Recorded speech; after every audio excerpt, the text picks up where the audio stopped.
Doing division with fractions is very similar to multiplication with fractions, but there is an additional step that we have to keep in mind or have take place. So suppose we're doing 1/3 divided by 2/5. When we do division with fractions, we flip the second fraction.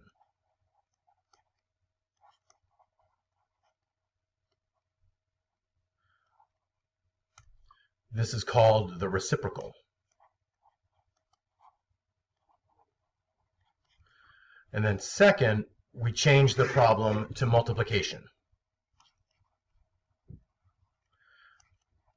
And if you're not sure how to multiply fractions, you can watch the videos that I've made regarding how to multiply fractions together. So we would take 1/3 divided by 2/5. We take the second fraction and we flip it. So we make it, so we go 1/3, and then I'm going to use a different color here. We flip 2/5 over and we make it into 5/2. And then change the division to multiplication.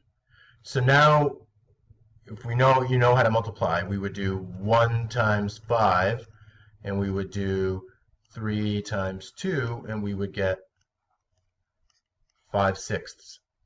So the key, right, is that we flip the second fraction and we change the division to multiplication.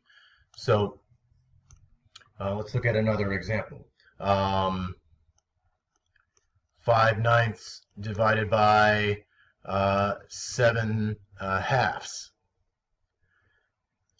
Take the second fraction and flip it. So we'll write 5/9, and then we'll write that as 2/7, and then we change the division to multiplication. So now we do 5 times 2 over 9 times 7, and we would get 10/63, which can't be reduced. We can also, work with mixed numbers and improper fractions and whole numbers. So suppose we have 3 2/7, and we want to divide by 2.5. In this situation, we would want to change to a mixed number. So 3 times 7 is 21, plus 2 is 23, so that would be 23/7. 2 times 1 is 4. 2 times 2 is 4, plus 1 is 5, so we would get 5/2. Then take the second fraction, and we're going to flip it, so we'll make it into 2/5, and we'll change the division to multiplication. So now we do 23 times 2 over 7 times 5, and we get 46/35. Or you could say 1 11/35. Okay? Flip the second fraction, and then change that to division. We'll look at one more example. This one looks at what happens when one of the numbers is a whole number.